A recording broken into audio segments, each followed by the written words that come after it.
I think it's fair to say that €335,000 doesn't go quite as far as it used to here in modern Ireland. I've often heard it said that if the government were put in charge of the Sahara Desert, within a very short space of time, there'd be a scarcity of sand. I think it's fair to say that most, if not all, governments are guilty of spending inordinate amounts of taxpayers' hard-earned money on projects that go nowhere, fizzle out, turn to dust, or just implode. In other words, they just fritter it away and get very little in return. And on that basic theme, our government here, which is notorious for doing such things, decided what the Houses of Parliament needed, Leinster House needed, was a bike shelter. Of course, promoted, lauded and pushed by Transport Minister and former Green Party leader Eamon Ryan, Mr. Bicycle himself, to cater for no less than 18 bikes. But there's a slight snag. You see, it has recently come to light that on building the shelter, it has cost an eye-watering €335 or €6, depending on who you listen to, €1,000. Yes, for a bike shelter. Now, I know what you're probably thinking. Why, it's something like this. No, it isn't. It's actually like this.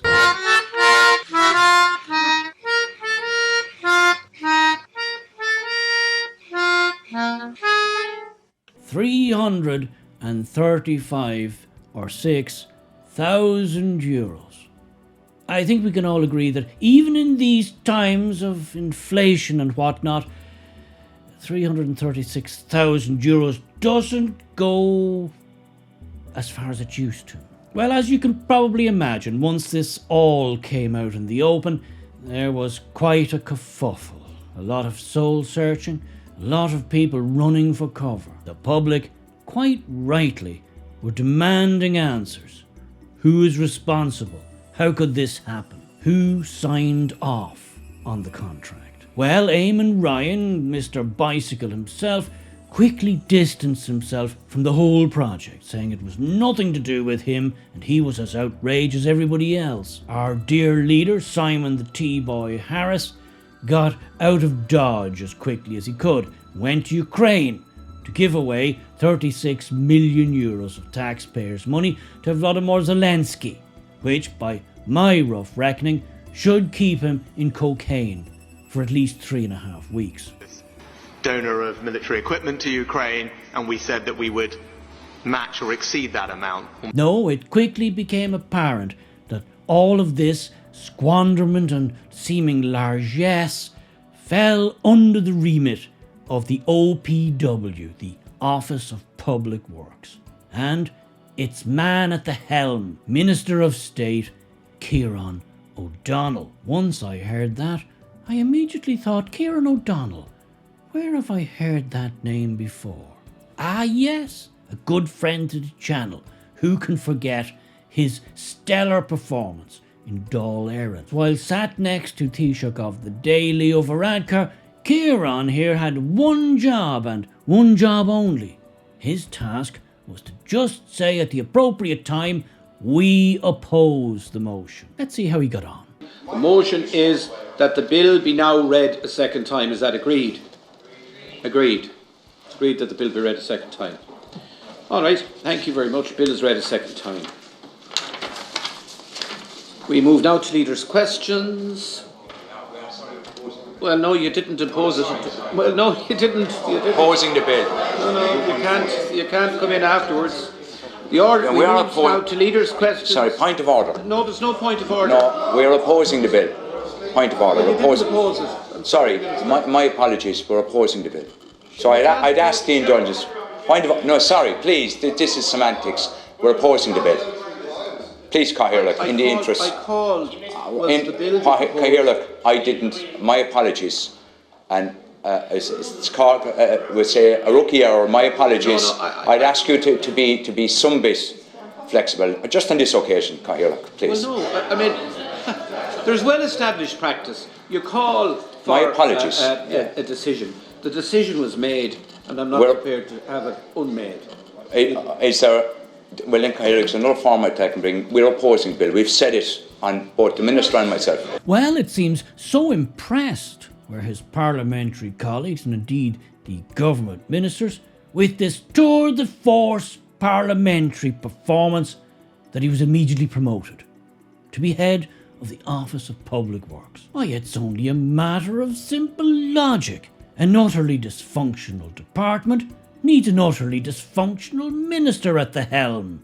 Even I could have told you that. Now, I'm not saying he's the one who actually signed off on this deal, but you cannot deny that he is the person in charge.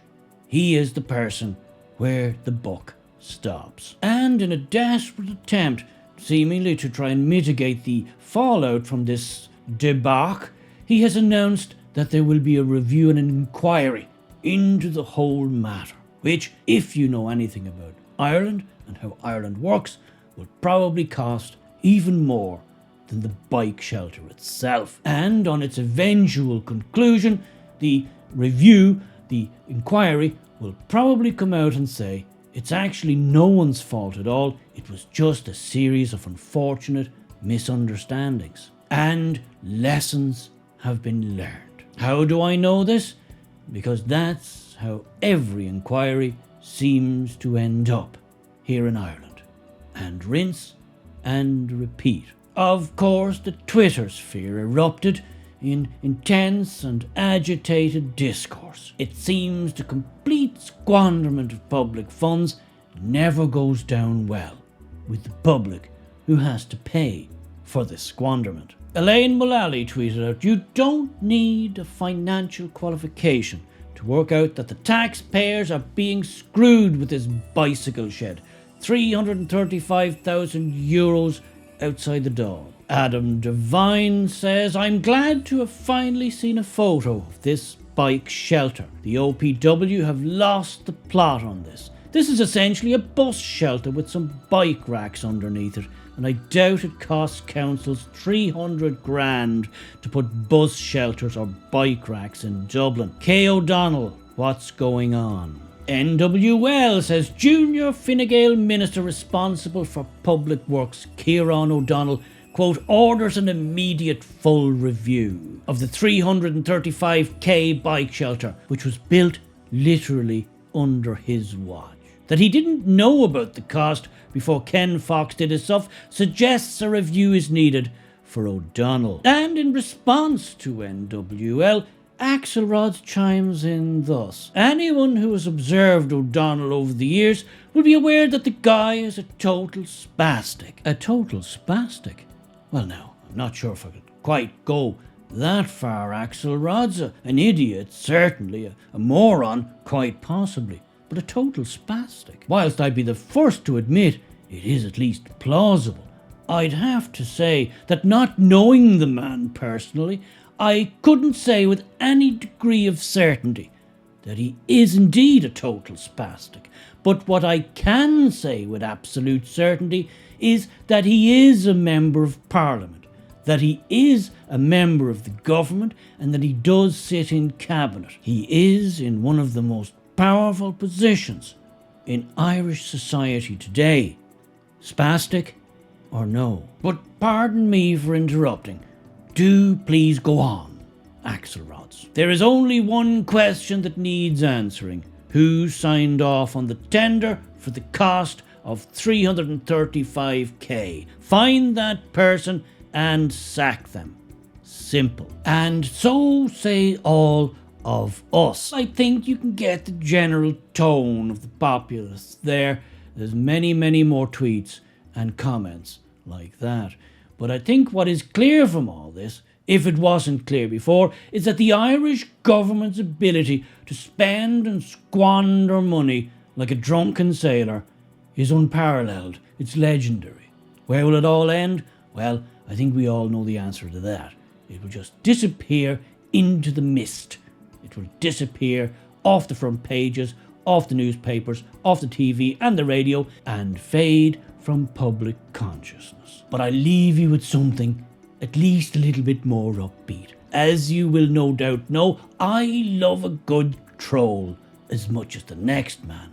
And I'd like to give a shout out here to all the guys and girls over at Larkin Engineering for this piece of what I can only describe as genius. Get your own Leinster House bike shelter. Don't miss this deal. Competitor's price €322,282. Larkin Engineering price €19,995. Supplied and installed. Or go for our cycle shelter Type 1, fits 18 bikes for just €7,000.